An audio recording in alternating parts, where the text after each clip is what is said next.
কিয়ামতের ময়দানে আল্লাহ কোরআন কারীমের মধ্যে বললেন ইয়াউমা ইয়াফিরুল মারউ মিন আখিহি ওয়া উম্মিহি ওয়া আবিহি ওয়া সাহিবাতিহি ওয়া বানিহি। কিয়ামতের ময়দানে ভাই ভাই থেকে পালাবে, মা বাবা ছেলে সন্তান থেকে পালাবে, ছেলে সন্তান মা বাবা থেকে পালাবে, স্ত্রী স্বামীকে পালাবে, স্বামী স্ত্রী থেকে পালাবে। ছেলে আপনার আদর নেই, আপনার আদর স্ত্রী, সবাইকে আপনি এত কষ্ট করে খাওয়াচ্ছেন। আমি বলবেন কি বলেন, আপনার মাথা ঠিক আছে? যাদেরকে খাওয়ানোর জন্য আজকে 40 বছর আগে আমার সর্বোচ্চ টাকা হয়েছে, মাথায় কাজ করতে করতে আমার মেরুদণ্ড বাঁকা হয়ে গেছে। এদেরকে ভালো রাখার জন্য, এদেরকে খাওয়ানোর জন্য, এরা বুঝলে কেন আমাদের মধ্যে আমাকে চিনবে না?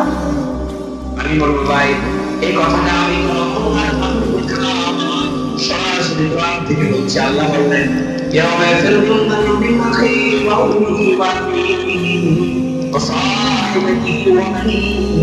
ভাই ভাই থেকে পালাবে, বন্ধু থেকে পালাবে, স্ত্রী স্বামী থেকে পালাবে, স্বামী স্ত্রী থেকে পালাবে, মা বাবা ছেলে সন্তান থেকে পালাবে, ছেলে সন্তান মা বাবা থেকে পালাবে। আমি বলবেন কেন পালাবে? কেন পালাবে? আপনি তো দুনিয়াতে এত কিছু করতেছে, সম্পদ, অন্যের সম্পদ আত্মসাৎ করে আমার ছেলে মেয়েদের জন্য আমি বসে যাচ্ছি, আপনি বলেন আমার জন্য চিন্তা না? হ্যাঁ, আপনাকে চিন্তা না। কারণ আল্লাহ বলেন লিকুল্লি মিনহুম ইয়াউমাইযিন শাহীদুন। কিয়ামতের ময়দানে আপনি ছেলে, আপনি মেয়ে, আপনি স্ত্রী, আপনি আমার বাপ, আপনি আমার মা, এটা আমার মাথায় থাকবে না। মাথায় শুধু থাকবে আত্মীয়স্বজনকে দেখলে মানুষ পালাবে কেন? এটার উত্তর হচ্ছে আমার কাছে আমার স্ত্রীর কোনো হক রয়ে গেল কিনা, আমি আমার ছেলে সন্তানের পরিপূর্ণ হক আদায় করছি কিনা। যদি আমার থেকে হক নেয়, আমার থেকে আমি যদি কোনো হক না আদায় করি, এখন যদি আমার থেকে হক আদায় করতেছে, আমি করতে দিই। এই ভয়ে একজন আরেকজন থেকে পালাবে। স্ত্রী ভয় করলে আমি স্বামীর হক পরিপূর্ণ আদায় করছিলাম তো, যদি না আপনি স্বামী আমাকে এখন করবে ফলানো যাবে না।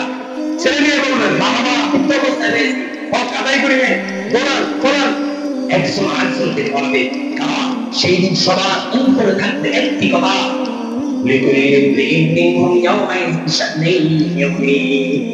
কারো কথা সেদিন কারো খেয়াল থাকবে না, খেয়াল থাকবে শুধু নিজে। আমি কিভাবে হিসাব দিয়ে আমি